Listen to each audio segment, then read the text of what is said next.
Bill, we always hear that God is the creator. Okay, sounds simple.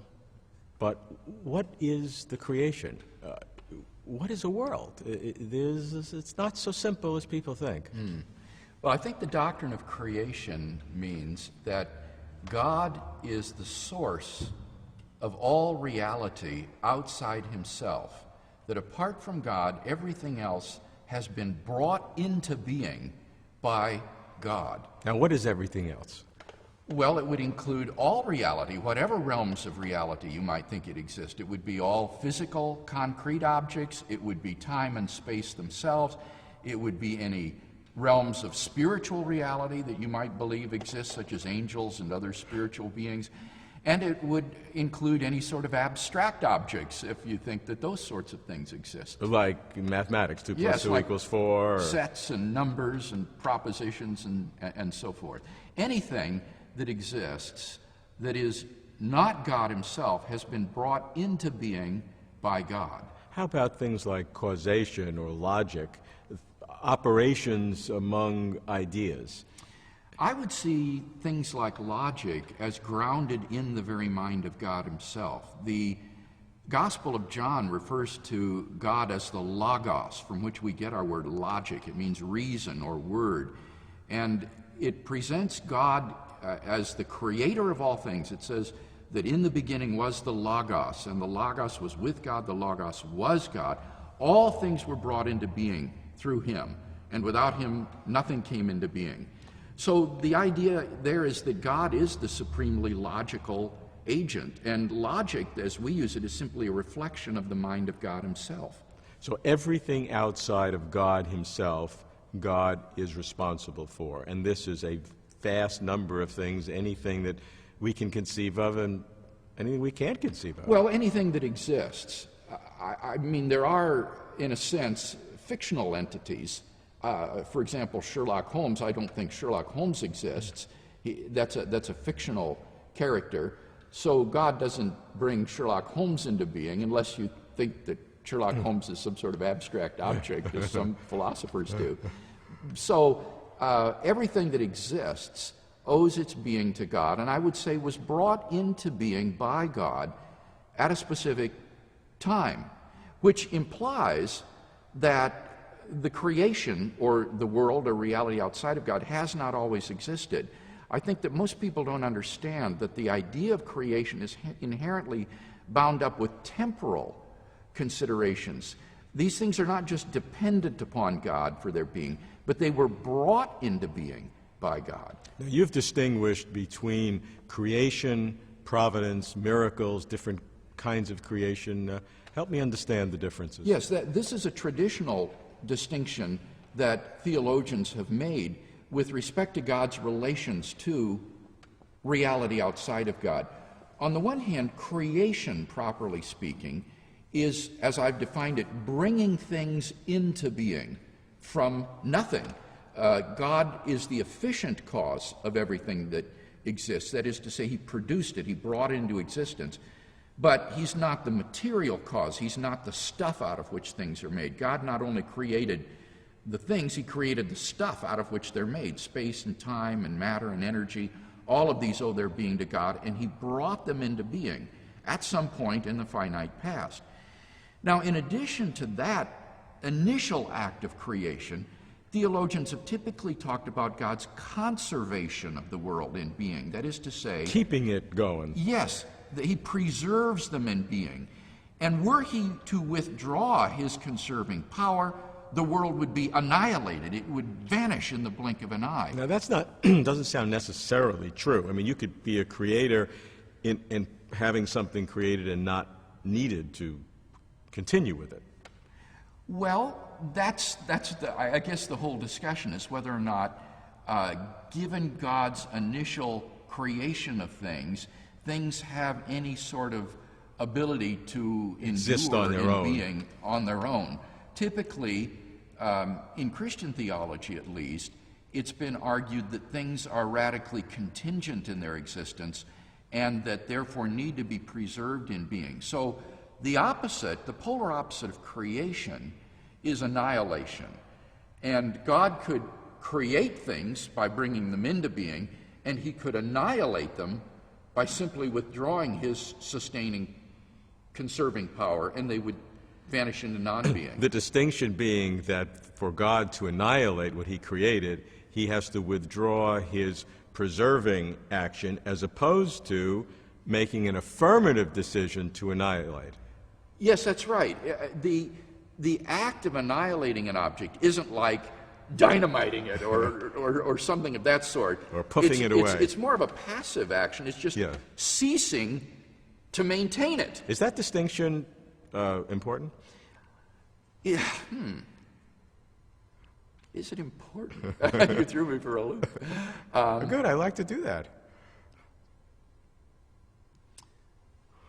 The difference being whether God has to make an affirmative decision to annihilate, which means that the world he created has an independent existence on its own. Right. God can annihilate it. Or if God just withdraws his active sustenance of the world. I think that by thinking of annihilation as the withdrawal of God's sustaining power, rather than as an active destruction, it underlines the contingency of the world upon God in a way that exalts God's power and majesty. Whereas if the world has some sort of positive inertia in being on its own that would require God to blast it out of existence, that would tend to make the world less contingent on God, more independent of God, and therefore would perhaps be thought to diminish God's greatness and power. So in that sense, it perhaps highlights an important difference. But isn't this just a human philosophical intervention, imagination of which way might be better? We don't have any real knowledge of how God is actually doing it. Well, the question would be, what philosophical analysis is the best? And I think those who would argue in favor of divine conservation would say that God's status as creator and source of all being would require him to maintain things in being, rather than think that these beings have some sort of ability to be sustained in existence on their own. The concept of God's involvement in the world, this idea of God's providence, how does that relate to God as the creator? I think that it means that God is involved in everything that happens in the world, and we can distinguish within God's providence or control of the world. That's what providence means. It's God's superintendence of everything that happens in the world. We can distinguish between God's ordinary providence and what we might call his extraordinary providence. His ordinary providence would be his governance of the world through the instrumentality of natural causes and natural laws. Which God is involved in, though. Yes. And sustaining as a primary cause. Yes, that's right. That's right. It's not as though he's uninvolved, but nevertheless, it's a purely natural sort of activity.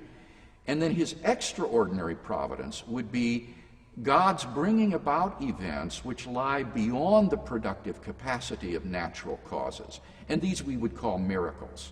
And you believe in those? Yes, I think that it's very clear that if you have the concept of a being who is the creator and designer of the universe and who has therefore decided which natural laws govern the world, that they lie within his power, and that therefore such a transcendent being could easily produce events in the natural world which lie beyond the capacity of natural causes. I think anybody would agree with the following of that logic. However, the argument would be, does that mean there was an imperfection in how God designed the natural law if he has to intervene to change that natural law? Well, I don't think we should think of miracles as changes in natural laws. Natural laws describe what will happen given that there are no interfering factors. Fine. They are idealizations of what will happen under ideal conditions without the intervention of natural or supernatural agents. So a miracle shouldn't be conceived as breaking the natural law. That is, I think, an improper concept of natural law, and it's psychologically prejudicial as well. It connotes a sort of divine rape of Mother Nature, akin to violating a civil law, to say a miracle is a violation of the natural Well, laws. how do you define it? I would say a miracle is an event that occurs which is beyond the productive capacity of the natural causes at that time and place. Sounds like you're a good lawyer saying the same thing. No, it's not, because I'm not saying he breaks the natural laws. The natural laws hold, but God is able to produce events which the natural causes themselves don't have the capacity to bring about. It's beyond their power to bring about, but it's obviously not beyond God's power. And as you say, given that there's a transcendent creator, the odd miracle for that kind of a being would be child's play. No one doubts the logic of that. Just one wonders why God had to design a system that he has to tinker with it to change the molecular structures here and there. Couldn't it have been a nicer flow if it was designed nicely from the beginning? Well, I think it's very important to understand the purpose of miracles. Miracles are not meant to be adjustments to the natural world to rectify imperfections. Rather, miracles are meant to be revelatory, in that they are extraordinary events that they serve as signposts that point beyond the natural world to its ground in a supernatural creator. So, for example, when Jesus of Nazareth performed miracles, he presented these as signs of the inbreaking of God's kingdom in his person, so that his miracles were not meant to be adjustments to an imperfectly operating machine. Rather, they were revelatory, they were signs that God's kingdom was breaking into human history at this point. How come I haven't seen any? Well, that maybe you haven't been looking in the right places. I do think I've that come God, to you. All right, I think that God still is about the business of doing miracles today, but Just doesn't care about me. well, no, he cares about you. I mean, this is getting to a very personal level. I do think that God can do miracles today in people's lives. But I also think, and this gets back to this area of ordinary providence, that God can be operative in your life and answer your prayers without having to bring about miracles through his ordinary providence. And the key here is to remember that God, as an omniscient being, would know what any free person would freely do in any set of circumstances that he created them in.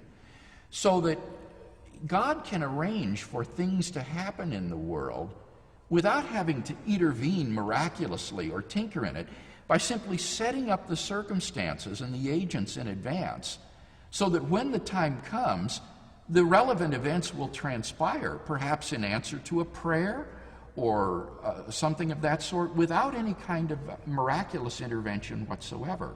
So we don't need to be looking for miracles in order to see God's providential hand in history. He can work through the secondary causes by means of his knowledge of what contingent events would occur in any circumstances he puts people in. What I find interesting is the concept of God as creator has a multiplicity of different expressions, from the creation of the world from nothing, to the sustenance of it in a normal way, to the intervention or to the setting up of miracles for specific purposes, potentially if one believes in that. So yes, the concept of God as a creator is a very broad and rich one.